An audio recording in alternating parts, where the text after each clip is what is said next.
कि बट जो झीटी ता ना सखी थिला से तो मैरिज पर कौन राति आसी पूजा करूला ना कौन नहीं सेटा भूल सत घटना आम तो यहाँ सब शुणुचु कि यहाँ हूँ आपको प्रथम ये गोटे पॉइंट कहली जुग जुगर घटना तेणुक एବେकार नुहे तेणुक जो सखी बर्तमान आम 94 किलोमीटर अतिक्रम कला बर्तमान आम पहुंची जाइचु सखी बट ठारे बर्तमान आप देखिपे मो पछपट सखी बटर गेट जो मंदिर सखी बट मंदिर गेट रही चलते बर्तमान भीतर को जावा से देखा कौन रही रहस्य कौन कौन माने रही सिस्टमेटिक आउ सेठी कौन होउची पूजा मत लगुच बर्तमान पूजा कीर्तन चली देखा आपण मानक देखे चलो देखा सेठी कौन होउची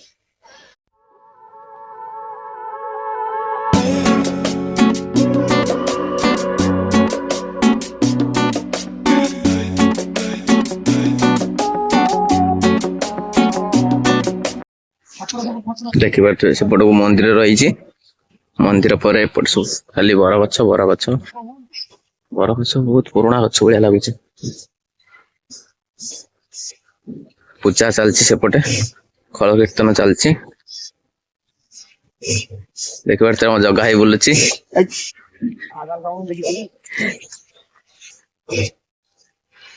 खाली तो बरगछ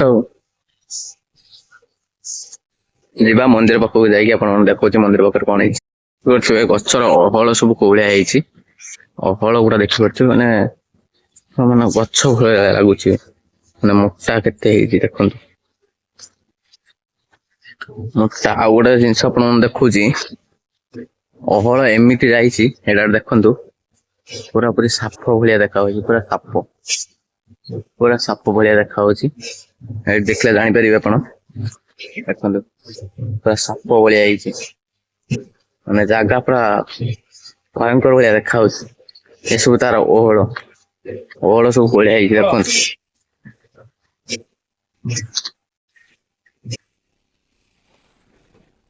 देख देखिपे आम आम एंट्री करोटी पछपट गेट दे आउ अच्छे आउ गोटे गेट सामना गेट आउ से सामना गेट आप देखा आउ देखो बरगछ भितर मुझे जाऊँगी खाली चारिपटे बरगछ खाली अहल भर्ती टोटाल सबुआडे अहल से देखिपे माने देखिले लगे माने बहुत पुराना वर्षर गछ ये आउ देखिपे आम बर्तमान जाऊँ सामना पट गेट को सामना पट गेट आप देखेबी दृश्य एमतीका भीतर पटे आउ देखो आप सामना गेट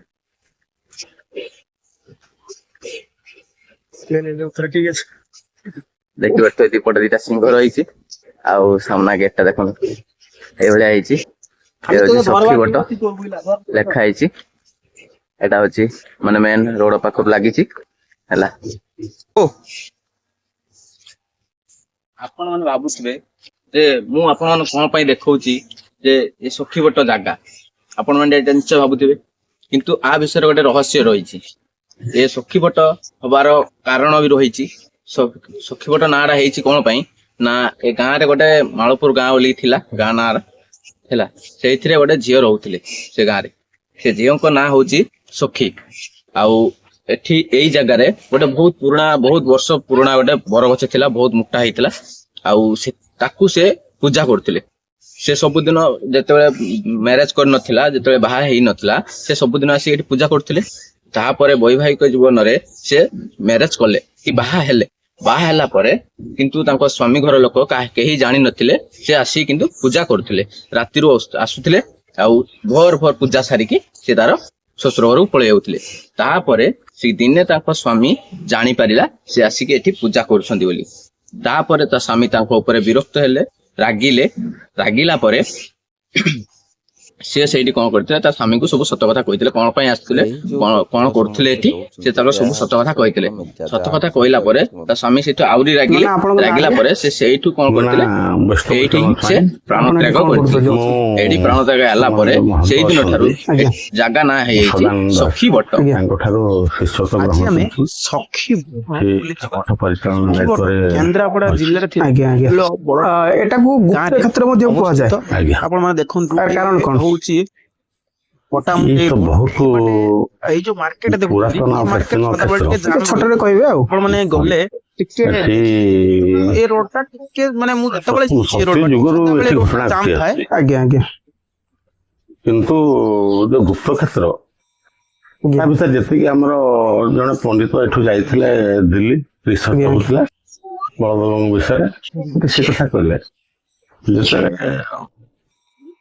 ଦ୍ୱାପରର ଶେଷ ଆଜ୍ଞା ଦ୍ୱାପର ଯୁଗର ଶେଷ ସମୟରେ ଆଜ୍ଞା ଆଜ୍ଞା ଯେହେତୁ ମହାଭାରତ ଯୁଦ୍ଧ ସରିଗଲା ଆଜ୍ଞା କୃଷ୍ଣ ଜବାବ ଦେଇଥିଲେ ଯେ ବଳଦେବଙ୍କୁ ମୁଁ ଅସ୍ତ୍ର ଧରିବି ନାହିଁ, ଆଜ୍ଞା କିନ୍ତୁ ସୁଦର୍ଶନ ଚକ୍ର ମାଧ୍ୟମରେ ମହାଭାରତ ଯୁଦ୍ଧର ଶେଷ କରିଦେଇଥିଲେ। ଆଜ୍ଞା ଭୀଷ୍ମ ଯାଇ ପଚାରିଲେ ବଳଦେବଙ୍କୁ ଯେ ପ୍ରଭୁ ଆପଣ ତ କହିଥିଲେ କୃଷ୍ଣ ଅସ୍ତ୍ର ଧରିବେନି, କିନ୍ତୁ ଚକ୍ର ମାଧ୍ୟମରେ ସବୁ ଶେଷ କରିଦେଲେ। ଆଉ ବଳଦେବ ଜାଣିଛନ୍ତି ତାଙ୍କ ଭାଇ କଣ କହିଲେ କାହ୍ନା କୋଉଠି ଥା, ଆଉ ମୁଁ ଯାଉଛି ଦେଶ ଭ୍ରମଣରେ।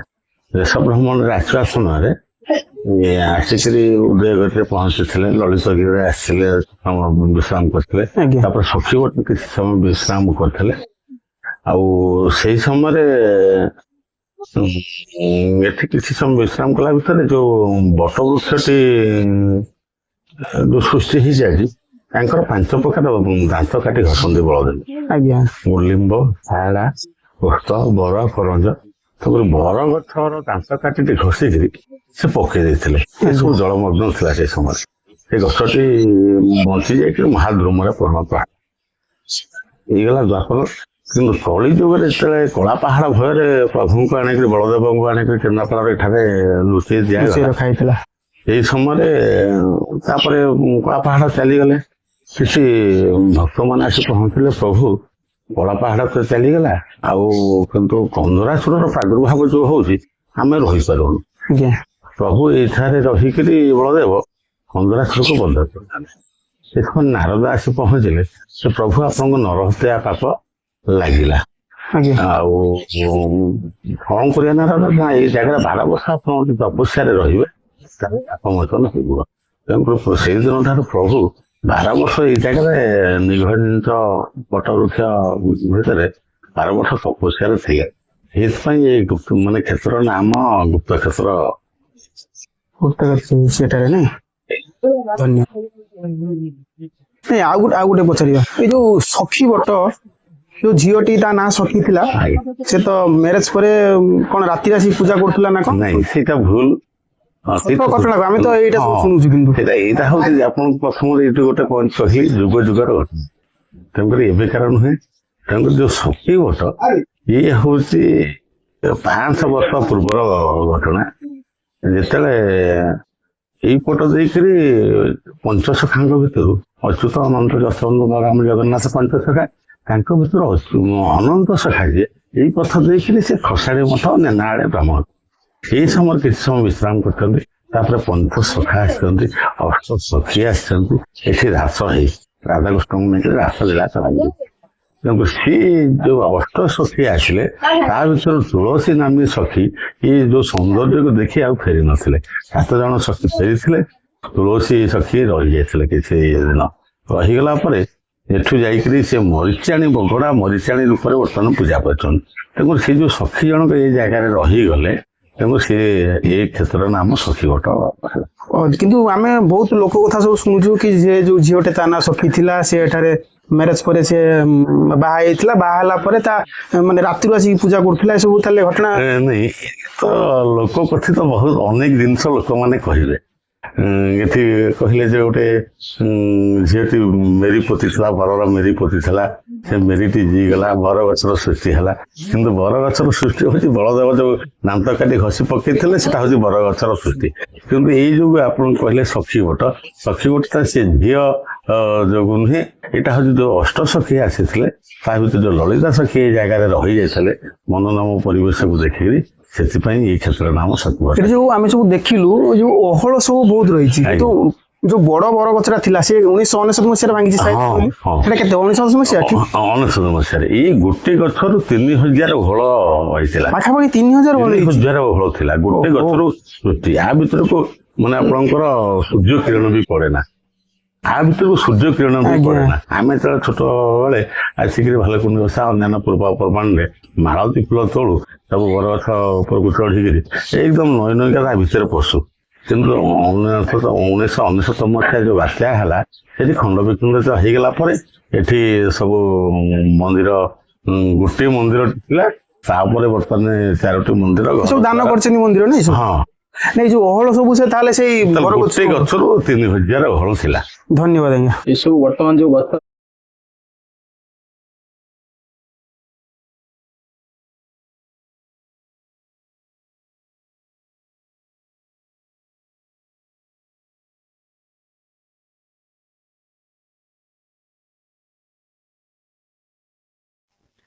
ଦେଖିପାରୁଥିବେ ସଖୀ ବଟ ଯୋଉ ରହିଛି ଏଠି ପୂଜା କରାଯାଏ, ମୂର୍ତ୍ତି ବାଗା ହେଇକି ମୂର୍ତ୍ତି ସବୁ ରହିଛି ଏପଟେ ଭାଙ୍ଗି ହେଇଛି।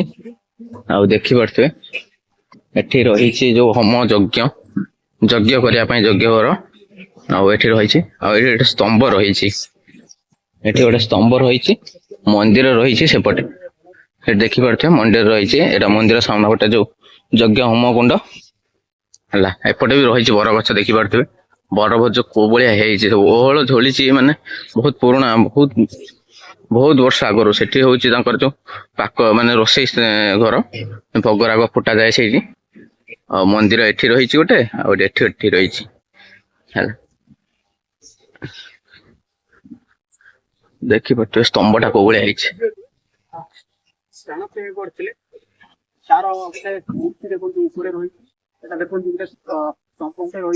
କରିଥିବେ ଆମ୍ବ ଗଛ, ଏଟା ଗୋଟେ ଆମ୍ବ ଗଛ, ମାନେ କୋଉ ଭଳିଆ ହେଇଛି ଦେଖନ୍ତୁ। ଏଥିରେ ଆମ୍ବ ହୁଏ କି ନାହିଁ ମୁଁ ଜାଣିନାହିଁ। ଆମ୍ବ ଗଛ ରହିଛି ଏଠି, ବହୁତ ପୁରୁଣା ଗୋଟେ ଅଶ୍ୱତ୍ଥ ଗଛ ରହିଛି। ଅସୁସ୍ଥ ହେଇଛି, ଗେଷ୍ଟ ହାଉସ ବି ରହିଛି ମଧ୍ୟ। ଆଉ ଏଠି ଗୋଟେ ମାନେ ଯୋଉ ପ୍ରୋଗ୍ରାମ ହବା ପାଇଁ ତାଙ୍କର ଯୋଉ ମଞ୍ଚ ରହିଛି,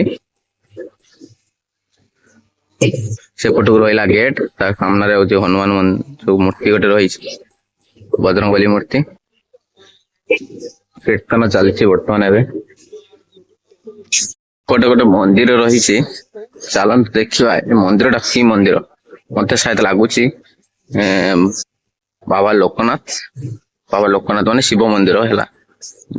ନାଁ ଦିଆ ହେଇଛି ବାବା ଲୋକନାଥ ମନ୍ଦିର। ଦେଖିପାରୁଥିବେ ମନ୍ଦିର ଟା ହେଲା, ଏଠି ରହିଛି ଲୋକନାଥ ମନ୍ଦିର।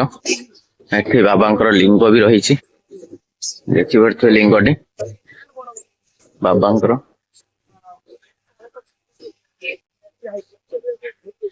ଲିଙ୍ଗଟା ଦେଖନ୍ତୁ,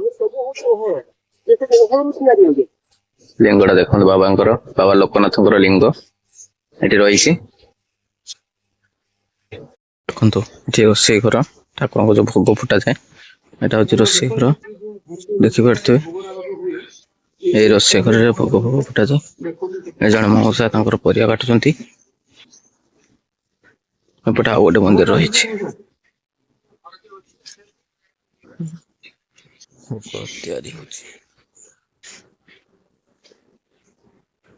ଏଠି ଆଉ ଗୋଟେ ମନ୍ଦିର ରହିଛି, ରାଧାକୃଷ୍ଣ ମନ୍ଦିର ଭଳିଆ ଲାଗୁଛି ମତେ।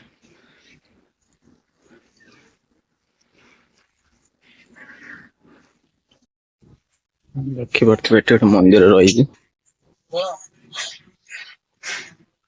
ଏଇଟା ବଳଦେବଜୀଉ ମନ୍ଦିର। ସଖୀବଟ ଠାରେ ବଳଦେବଜୀଉ ମନ୍ଦିର ଏଇଟା।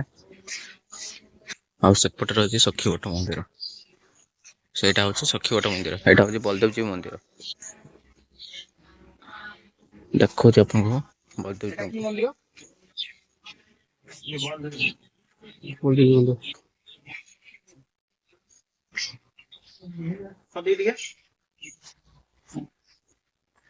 ଦେଖନ୍ତୁ ଏଇଟା ହଉଛି ବଳଦେବଜୀଉ ମନ୍ଦିର। ଆଉ ଭିତରକୁ ଯିବା, ଠାକୁରଙ୍କୁ ଦେଖିବା। ବଳଦେବଜୀଉଙ୍କ ମନ୍ଦିର ଦେଖନ୍ତୁ, ଛୋଟ ଏକ ବଳଦେବଜୀଉଙ୍କ ମନ୍ଦିର।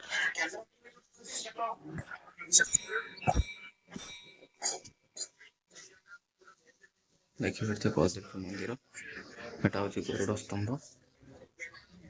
ସ୍ତମ୍ଭ ଏଟା ଛୋଟିଆ ଠାକୁରଙ୍କ ମନ୍ଦିର। ଠାକୁରଙ୍କ ବେଶ ଦେଖିପାରୁଥିବେ ବହୁତ ବଢିଆ। ଆଜି ହଉଛି ସ୍ନାନ ପୂର୍ଣ୍ଣମୀ, ଆଜି ଠାକୁରଙ୍କୁ ସ୍ନାନ କରାଇକି ପୂଜା ହେଇଛି। ବହୁତ ସୁନ୍ଦର ଲାଗୁଛି, ବହୁତ ଆନନ୍ଦ ଲାଗୁଛି ମଧ୍ୟ। ଦେଖିପାରୁଥିବେ ଏଟା ହଉଛି ଦାନ ହୁଣ୍ଡି। ଏଟା ହଉଛି ଦାନ ହୁଣ୍ଡି, ଆପଣ ସେ ଦାନ କରିପାରିବେ। ଚାଲନ୍ତୁ ଆଉ ଗୋଟେ ମନ୍ଦିର ଦେଖିବା। ବଳଦେବ ଯୋଉ ମନ୍ଦିର ପାଖରୁ ଆଉ ଗୋଟେ ମନ୍ଦିର ରହିଛି, ଏଟା ରହିଛି କି ମନ୍ଦିର ଏଟା ଦେଖିବା, ଜାଣିବା ଏଟା କୋଉ ପ୍ରଭୁଙ୍କ ମନ୍ଦିର। ଦେଖିପାରୁଥିବେ ଏଟା ହଉଛି ଦେଖିପାରୁଥିବେ ଏଟା ହଉଛି ରାଧାକୃଷ୍ଣଙ୍କର ମନ୍ଦିର। ଏଠି ରହିଛି ରାଧାକୃଷ୍ଣଙ୍କ ବେଶଟା ଦେଖିପାରୁଥିବେ, ବହୁତ ସୁନ୍ଦର ହେଇଛି। ତା ପାଖରେ ରହିଛି ବଳଦେବ ଜୀଉଙ୍କ ଗୋଟେ ମୂର୍ତ୍ତି, ଦେଖିପାରୁଥିବେ। ଏଟା ହଉଛି ରାଧାକୃଷ୍ଣଙ୍କ ମୂର୍ତ୍ତି, ବହୁତ ସୁନ୍ଦର ଲାଗୁଛି। ଆଜି ସ୍ନାନ ପୂର୍ଣ୍ଣିମାରେ ସ୍ନାନ କରି ଭଗବାନଙ୍କୁ ଯୋଉ ସଜା ଯାଇଛି, ବହୁତ ସୁନ୍ଦର ଲାଗୁଛି। ମତେ ଦେଖିକି ଖୁସି ଲାଗୁଛି। ଦେଖିପାରୁଥିବେ ରାଧାକୃଷ୍ଣଙ୍କ ମୂର୍ତ୍ତି ବହୁତ ସୁନ୍ଦର ଲାଗୁଛି। ତାଙ୍କ ପାଖକୁ ରହିଛି ଏଠି ଯୋଉ ଏଇଟା ଗରୁଡ ମୂର୍ତ୍ତି ନୁହଁ, ଗରୁଡ ମୂର୍ତ୍ତି ରହିଛି ଏଠି, ଦେଖିପାରୁଥିବେ। କ୍ଲିୟର ଆସୁନାହିଁ ତଥାପି ମୁଁ ଦେଖଉଛି। ଗରୁଡ ମୂର୍ତ୍ତି ଦେଖିପାରୁଥିବେ, ଏଇଟା ବହୁତ ସୁନ୍ଦର ଲାଗୁଛି। ଏଠି ରହିଛି ପ୍ରଭୁ ଲକ୍ଷ୍ମୀ ନାରାୟଣଙ୍କ ମୂର୍ତ୍ତି ରହିଛି, ଦେଖିପାରୁଥିବେ ବହୁତ ସୁନ୍ଦର ଲାଗୁଛି। ଆଉ ତା ଭିତରେ ରହିଛି ରାଧାକୃଷ୍ଣଙ୍କର ମୂର୍ତ୍ତି। ଚାଲନ୍ତୁ ଦେଖିବା ଆଉ ଅଲଗା ମନ୍ଦିର ଦେଖିବା, ସାଇଡରେ ଅଛି ସେଟା ଦେଖିବା। ଚାଲନ୍ତୁ। ଦେଖିପାରୁଥିବେ ଏଟା ହଉଛି ଯୋଉ ବେଲ ଗଛ ମୂଳରେ ବାବା ଲୋକନାଥଙ୍କ ରହିଛନ୍ତି। ଏଠି ଆବିର୍ଭାବ ହେଇଥିଲେ ବାବା ଲୋକନାଥ। ଦେଖିପାରୁଥିବେ ଏଇଟା ରହିଛି ଲୋକନାଥଙ୍କ ଯୋଉ ଲିଙ୍ଗ, ବହୁତ ସୁନ୍ଦର ଲାଗୁଛି। ଆଜି ତାଙ୍କର ରହିଛି ନନ୍ଦୀ ମହାରାଜ ରହିଛି ଆଗରେ, ବହୁତ ସୁନ୍ଦର ଲାଗୁଛି ବାବାଙ୍କର ବେଶ ଦେଖିକି, ବହୁତ ବଢିଆ ମତେ ଲାଗୁଛି। ପାଖରେ ମଧ୍ୟ ମନ୍ଦିର ଗୋଟେ କରାହେଇଛି, ବାବା ଲୋକନାଥଙ୍କ ମନ୍ଦିର। ଚାଲନ୍ତୁ ଦେଖିବା ମନ୍ଦିର ଭିତରେ କଣ ହେଇଛି।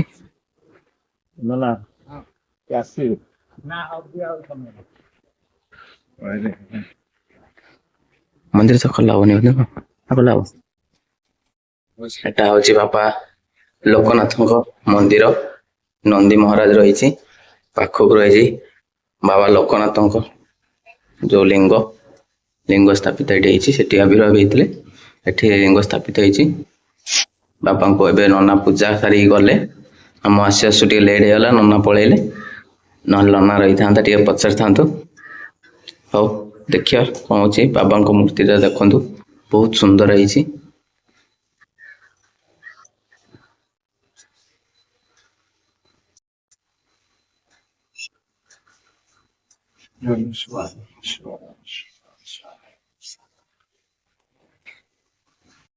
ଡାହାଣ ପଟେ ରହିଛି ଆପଣଙ୍କର ଯୋଉ ପଞ୍ଚମୁଖୀ ହନୁମାନଙ୍କର ଯୋଉ ମୂର୍ତ୍ତି ଫଟୋ। ଆଉ ଏଠି ରହିଛି ନବଗ୍ରହ, 9ଟା ଗ୍ରହର ମୂର୍ତ୍ତି ରହିଛି, ଦେଖିପାରୁଥିବେ। ସେଟା ହଉଛି 9ଟା ଗ୍ରହର ମୂର୍ତ୍ତି ଦୁଆର ବନ୍ଧ ଉପରେ ରହିଛି। ପୁଣି ବାମ ପାର୍ଶ୍ୱରେ ରହିଛି ବାବା ହର ପାର୍ବତୀଙ୍କର ଫଟୋ ବା ମୂର୍ତ୍ତି ଫଟୋ ରହିଛି। ତା ତଳେ ରହିଛି ଧାନ ବାକ୍ସ, ଦେଖିପାରୁଥିବେ। ତାପରେ ଏଠି ରହିଛି ବାବା ନଦୀଙ୍କର ମୂର୍ତ୍ତି।